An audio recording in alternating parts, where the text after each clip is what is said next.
మరి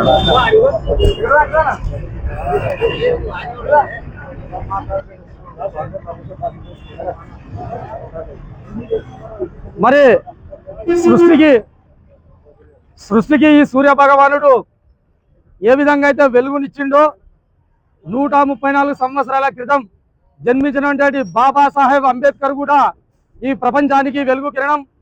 ఎందుకు ఆయన వెలుగు కిరణంగా ఈరోజు ప్రతి రాష్ట్రంలో, ప్రతి ఇంట్లో, ప్రతి ఆఫీసులలో, ప్రతి మనసులో కూడా బాబాసాహెబ్ అంబేద్కర్ని ఎందుకు స్మరించుకుంటున్నామని అంటే ఆయన ఆనాడు చేసినటువంటి కృషి ఎప్పుడు కూడా ఈ భారతదేశం భూమి మీద ఉన్నంత వరకు కూడా మరవలేనటువంటి మహనీయుడు బాబాసాహెబ్ అంబేద్కర్ గారు.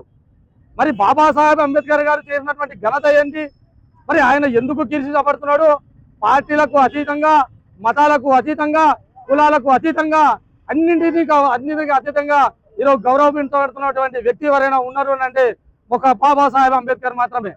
మరి ఆనాడు కులాల మధ్యలో పెచ్చుబిల్లుతున్నటువంటి సందర్భంలో ఒకరినొకరు గౌరవించుకునే పరిస్థితులు ఆ రోజు లేనప్పుడు ఆయన చదువుకున్నటువంటి సందర్భంలో నువ్వు శూద్రుడవు, నువ్వు అతి శూద్రుడవు, నువ్వు చదువుకోరాదు, నీకు చదువు అవసరం లేదని చెప్పి వెలివేసిన సందర్భాలను కూడా ఎన్నో వ్యయ ప్రయాసాలకు కష్టపడి ఎన్నో కష్టాలను అనుభవించి మరి ఆ కష్టాల నుంచి కూడా తను చదువుకోవడానికి సాయం చేసినటువంటి ఆ రోజు తన స్నేహితులు కానీ, పెద్దలు కానీ, గురువులు కానీ అందరినీ కూడా ఒక్కొక్క మెట్టు ఎదుగుకుంటూ చివరికి తన యొక్క విద్యాభ్యాసాన్ని పూర్తి చేసుకున్న తర్వాత బాబాసాహెబ్ అంబేద్కర్ గారు పార్లమెంటు సాక్షిగా అందరూ కూడా కూర్చి దేశానికి స్వతంత్రం వచ్చిన తర్వాత ఖచ్చితంగా ఈ దేశానికి కూడా ఒక రాజ్యాంగం అవసరం ఉంది, ఆ రాజ్యాంగం ప్రకారమే మన యొక్క దేశాన్ని పాలించుకోవాలని చెప్పి ఆనాటి పాలకులు నిశ్చయించుకున్నటువంటి సందర్భంలో అందరూ కూడా ఆ రోజు కమిటీలో ఉన్నటువంటి అందరూ నాయకులు కూడా ఒక్కొక్కరు కూడా వెలిగికి తగ్గినా కూడా ఒక్క బాబాసాహెబ్ అంబేద్కర్ మాత్రమే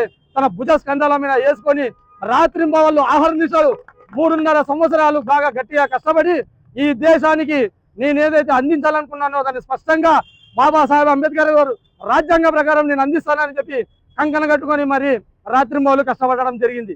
మరి ఆ రాజ్యాంగంలో రాసినటువంటి హక్కులు కానీ, మనం పొందుతున్నటువంటి ఈరోజు స్వేచ్ఛ వాయువులు కానీ, ఈ రోజు మన అందరూ కూడా ఎమ్మెల్యేలుగా, ఎంపీలుగా, కౌన్సిలర్లుగా ఈ రోజు ఈ భారతదేశంలో జీవిస్తున్నాము, అనుభవిస్తున్నాము అంటే దానికి కారణం బాబాసాహెబ్ అంబేద్కర్ గారే. ఖచ్చితంగా బాబాసాహెబ్ అంబేద్కర్ గారు అందరి మనసులో ఉండాల్సిన వ్యక్తి. మరి ప్రతి ఒక్క యువకుడు కూడా ఈ రోజు ఈ కాలంలో యువకులందరూ కూడా చాలా మటుకు బాబాసాహెబ్ అంబేద్కర్ అంటే ఎవరో, బాబాసాహెబ్ అంబేద్కర్ మాకు సంబంధం లేదు అన్నట్టుగా ప్రవర్తిస్తున్నటువంటి తీరు సరైనది కాదు. ఎందుకు అనంటే బాబాసాహెబ్ అంబేద్కర్ రాసినటువంటి రాజ్యాంగం ప్రతి ఒక్క భారతీయ పౌరుడిది, ప్రతి ఒక్కరి ఇళ్లలో ఉండాల్సిన పుస్తకం బాబాసాహెబ్ అంబేద్కర్ రాసినటువంటి రాజ్యాంగం.